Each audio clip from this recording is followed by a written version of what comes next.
Welcome to the deep dive. We are exploring a really painful story today. It's one that became this huge public controversy over in Taiwan. Yeah, and it really hits on that clash, doesn't it? When corporate process just completely overrides basic human feelings. Exactly. It just perfectly illustrates that moment. Mm-hmm. We're looking at the case of EVA Air, the Taiwanese airline. Mm-hmm. A major carrier. Right, and it revolves around this one administrative message they sent. A request for paperwork, essentially. It's just routine paperwork. Yeah. But the timing and the context, well, that's what exposed these massive sort of underlying issues within the company. Okay, let's unpack this a bit. So EVA Air ended up having to issue a very public apology. They really had no choice. No, because they actually requested sick leave documents from the family of a flight attendant after she had already passed away. Yeah. I mean, think about that. The family, obviously grieving, couldn't provide a sick note. Of course not. So instead, to fulfill this, formal request, Yeah. they had to send back her death certificate. And that detail, the death certificate as proof, that's what just ignited everything. It turned this private loss into a national conversation about how employees are treated, about, corporate coldness. So our mission today, really, is to trace the timeline here, because it happened incredibly fast. Shockingly fast. Yeah. Understand the public reaction, the backlash, and crucially dig into these really serious allegations about systemic overwork that kind of bubbled up because of this one bureaucratic failure. Right. Connecting that specific incident to the bigger picture. Okay. Let's start with the flight attendant herself. Mrs. Sun, age 34. Her story really begins on her final flight rotation. Yeah, that flight seems to be the backdrop for how quickly everything went downhill. We need to zero in on the chronology, the timeline of her illness, because as you said, the speed is just, well, it's quite shocking. It really is. So, Mrs. Sun first reported feeling unwell on September 24th. Okay. And this was while she was working. A long-haul flight, Milan, back to Taoyuan in Taiwan. And those long-haul routes are grueling anyway, right? Even when you're perfectly healthy. Absolutely. They really test your endurance, your rest cycles. It's inherently demanding. So she felt unwell on the flight, but she completed it. Yes, she managed to finish the flight.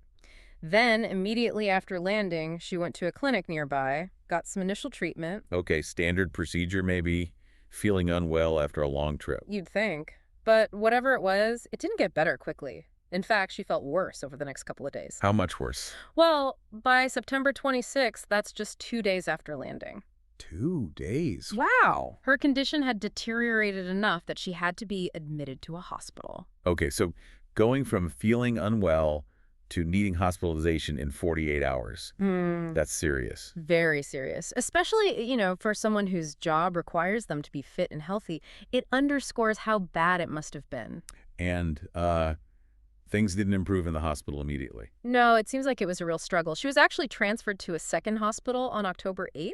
Okay, suggesting maybe they needed more specialized care, Yeah. or they were really fighting to stabilize her. Exactly. But tragically, just 2 days after that transfer, on October 10th, she passed away. So let's just recap that time frame. Felt unwell, September 24th, passed away October 10th. That's less than 3 weeks. Less than 3 weeks. It really emphasizes how sudden, how profound this loss was for her family. And it's that suddenness, that grief, that makes what happened next just almost unbelievable. Yeah, this is where the story shifts from personal tragedy to public controversy.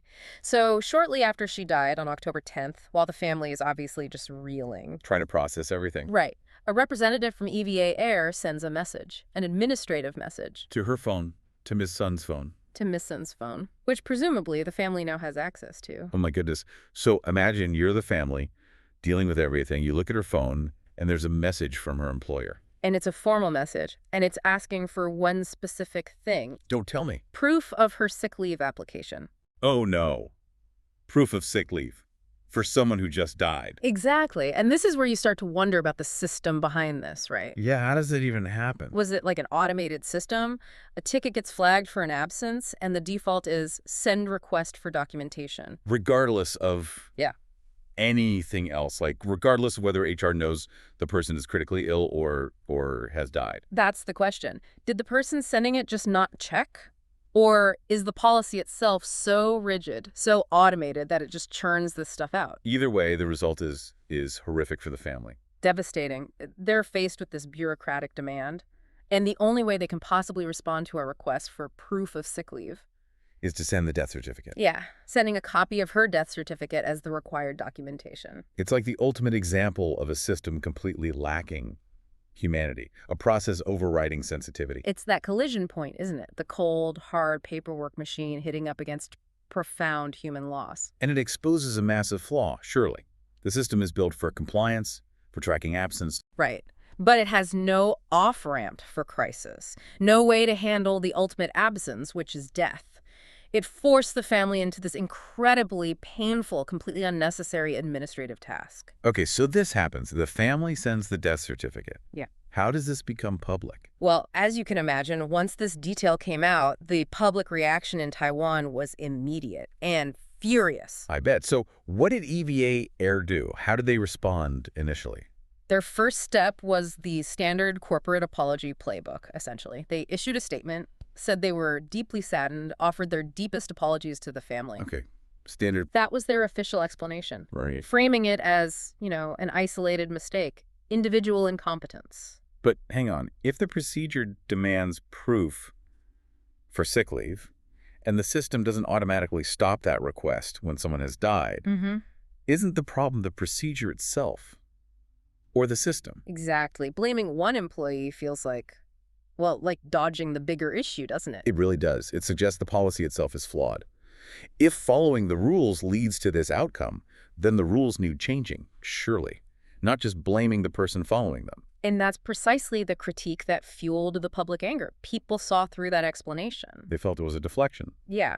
The implication was, if your policy requires documentation even in death and doesn't have a check for that, then blaming the staff member for being insufficiently familiar just avoids taking responsibility for designing a bad policy. So this initial explanation didn't really quell the controversy. Not at all. In fact, it got amplified because it wasn't just the media reporting it anymore. What? A colleague of Miss Sun, anonymously, disclosed the whole incident online. An insider perspective. Exactly. And this colleague didn't just share the story. They offered this really powerful critique of the airline's culture. It shifted the focus From a single horrible mistake to potentially a deep-seated structural problem. This colleague alleged that flight attendants at EVA Air are, quote, routinely overworked and discouraged from taking sick leave. Okay, that's a huge accusation. Yeah. Routinely overworked and discouraged from taking sick leave. How does that discouragement actually work in practice typically? It's probably not explicit, right? Rarely is it a written rule saying don't call in sick. It's usually much subtler, systemic things. Like what? Well, in aviation, especially long haul, crews are under immense pressure anyway, managing fatigue, staying within strict regulations. Right. So discouragement could mean things like, maybe peer pressure. If staffing is tight, calling in sick puts extra burden on colleagues. Okay, I can see that.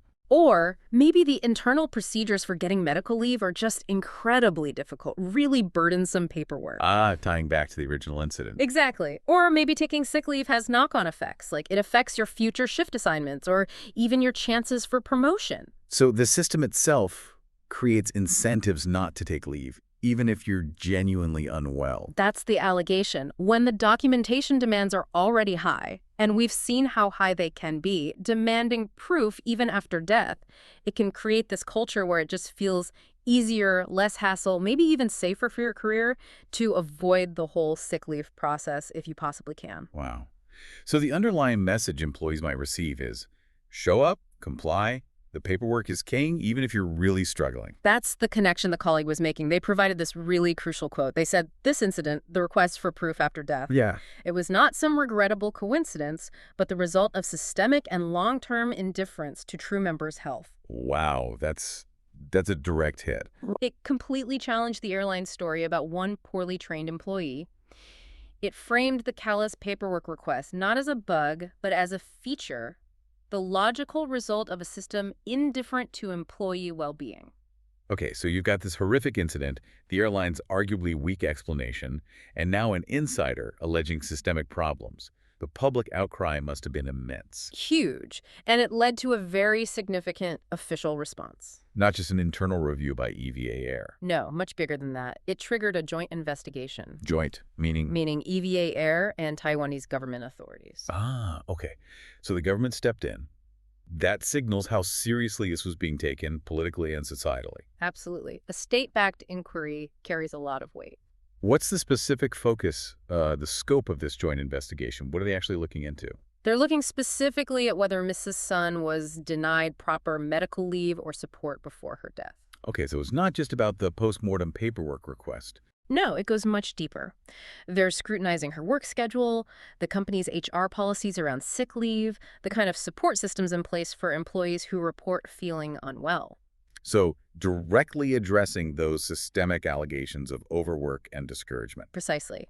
They're trying to determine if the system itself failed her before she died, not just in how they handle things immediately after. Did the airline leadership say anything more publicly beyond the initial apology? Yes, the airline president, Sun Xiaming, held a press conference, which, is pretty standard damage control when your reputation takes a hit like this. And what was the message? What was the tone? The tone was intended to be very somber, very committed. He said things like, "The departure of Miss Sun is the pain in our hearts forever."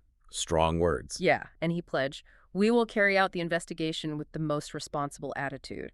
It's about showing the public, look, we understand this is serious, we messed up, and we're committed to finding out why and fixing it. So the investigation becomes the mechanism to demonstrate that commitment, to show they're taking the structural criticism seriously. Exactly. It's their way of trying to rebuild trust, essentially. This whole story is it's deeply tragic. But for you, listening, it offers this really stark insight, doesn't it, into how big organizations can sometimes prioritize process, compliance, over actual people. Yeah, it really lays it bare. You've got that immediate, shocking failure of basic empathy, the system demanding paperwork from a grieving family. And then layered underneath that. These really serious claims about the working conditions, allegations that the entire culture might have been designed in a way that makes taking care of your health, taking sick leave when you need it, incredibly difficult. So that dual nature is really the key takeaway here, you think? I think so. You have the individual error, the person who sent the message, if we take the airline's initial word for it. But then you have the alleged corporate failure, the system of overwork, the discouragement of leave. And the investigation, presumably, will try to untangle that. Yeah. To see if that rigid bureaucracy that led to the death certificate request was, accidental or maybe even an intentional feature. That's the crux of it. Was it a system designed to manage labor costs by making absence difficult, and this was just an extreme, unforeseen consequence? Or was it genuinely just a terrible oversight? It really makes you consider, doesn't it, how that relentless focus on documentation, on procedure, how it can just blind organizations, especially huge global ones, to fundamental human realities. How do policies get so rigid that they just eliminate common sense, eliminate human judgment? Especially in a situation involving death, unless maybe that rigidity serves some other purpose. And that really leads us to a final thought, something for you to maybe chew on. If the airline's main explanation was that the employee was simply insufficiently familiar with their work duties, Yeah. you have to ask, what is the real purpose of such incredibly strict documentation policies in the first place? Is that rigidity just, an administrative headache, a necessary evil? Or is it actually a calculated barrier? Is it designed, maybe subtly, maybe not so subtly, to discourage people from taking legitimate sick leave, to make it just difficult enough, costly enough for the worker that it keeps staff presence high? So if the policy's goal is partly to discourage absence, Then failing to remove a deceased employee from the automated paperwork demands, well, maybe that isn't a bug in the system after all. Maybe it's the tragic but logical outcome of what the system was primarily designed to do. wow, that puts a whole different light on it. And that really is what the authorities are likely investigating, the true intent and the true impact of the system itself.